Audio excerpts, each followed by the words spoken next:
ప్రతినిధి 2 మూవీ గురించి మనం మాట్లాడుకుందాం.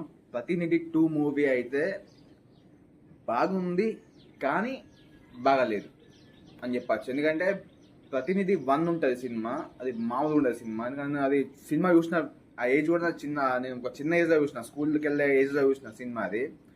అప్పుడు నాకు అది ఒక ఫ్రెష్ ఫీలింగ్ ఇచ్చింది చెప్పాలంటే.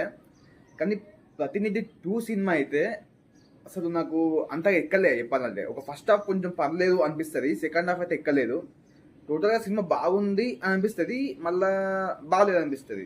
అంటే ఇదే చూస్తే ప్రతి వాళ్ళకి ఇదే అనిపిస్తుంది. సినిమా ఫ్లాప్ అయింది కూడా ఆల్రెడీ. ఎందుకంటే సినిమా అసలు రిలీజ్ అయిందని కూడా చాలా మందికి తెలియదు. నేను కూడా ఓటీటీకి ఖచ్చితంగా చూసిన సినిమాని. ఇది 100 లక్షల ముందు రిలీజ్ అయినట్టున్న సినిమా. కాకపోతే సినిమాలో తీసుకున్న పాయింట్స్ బాగున్నాయి, కానీ సినిమాని ఎగ్జిక్యూషన్ చేసేది మిస్ అయినట్టు అనిపించింది. అండ్ స్క్రీన్ ప్లే చేంజ్ చేస్తే బాగుంది అనిపించింది నాకు. ఎందుకంటే ఆ ట్విస్ట్లు కానీ అవి కానీ నేను సినిమా స్టార్టింగ్ 10 నిమిషాల్లోనే నేను ఎక్స్పెక్ట్ చేసిన అది మొత్తం ఇవే అయితే క్లైమాక్స్ ఇదే ఉంటుంది అనుకున్నా. యాజ్ ఇట్ ఈజ్ అదే ఉంది క్లైమాక్స్. ఆ ట్విస్ట్లు కూడా ఈజీగా, అంటే ఎన్నో సినిమాలు మనం చూసినాం, అదే ట్విస్ట్ మళ్ళీ ఈ సినిమా పెట్టిళ్ళు, కొత్తగా ఏం లేదు. అదే మనం ప్రతినిధి 1 గురించి మాట్లాడుకుంటే 1 చాలా బాగుంటుంది. ఒక సీఎంని కిడ్నాప్ చేయడం కానీ, ఎక్కడి నుంచి చచ్చుడు కానీ, బ్యాక్ స్టోరీ ఇప్పుడు కానీ, ఇలాంటి చాలా బాగుంటాయి సినిమాలు. అంటే ఒక ఫ్రెష్ ఫీలింగ్ వస్తుంది సినిమా చూసినప్పుడు.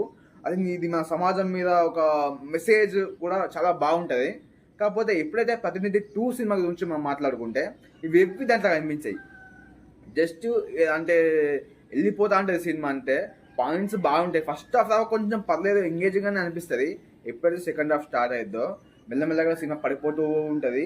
ఆ క్లైమాక్స్ కానీ, ఆ ట్విస్ట్లు కానీ ప్రతి ఒక్కటి మనం ఎక్స్పెక్ట్ చేస్తాం. కొత్తగా ఏముండదు, మనం ఏమనుకుంటామో అదే ఉంటుంది సినిమాలో అయితే.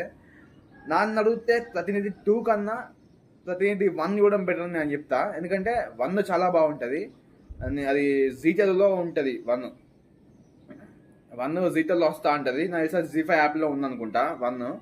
నాకు ఐడియా లేదు 1 ఎక్కడ ఉందో. యూట్యూబ్లో కూడా ఉంటుంది, సెర్చ్ చేస్తే దొరుకుతుంది మీకు. ఈ 2 విషయానికి వస్తే 2 అయితే ఆహాలో ఉంది. ఆహా లేని వాళ్ళు ఎక్కడ వెళ్ళడానికి తెలుసు, అక్కడ యూజ్ చేయండి.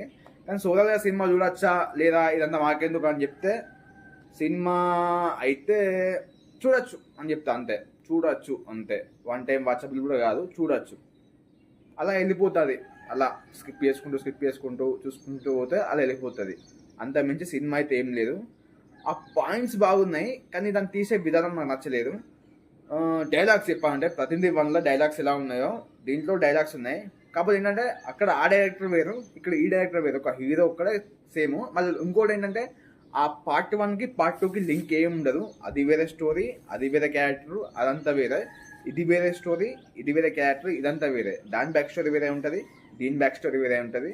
సినిమా అయితే పర్లేదు, చూడొచ్చు. ఒక్కసారి కూడా కష్టంగా కొంచెం చూడొచ్చు. బోర్ అయితే అనిపించదు, కానీ ఎక్కది సినిమా అసలు ఎక్కది మనకు, అంతే. ఇదేం లేదు. ఇక అది మీ చూడదని మీ ఇష్టం. నేను రివ్యూ చెప్పిన పర్లేదు. నన్ను అడిగితే చెప్తాను పర్లేదు, ఒక్కసారి అట్లా చూడొచ్చు అని కష్టంగా చెప్తా. This is the review. Thank you guys, bye.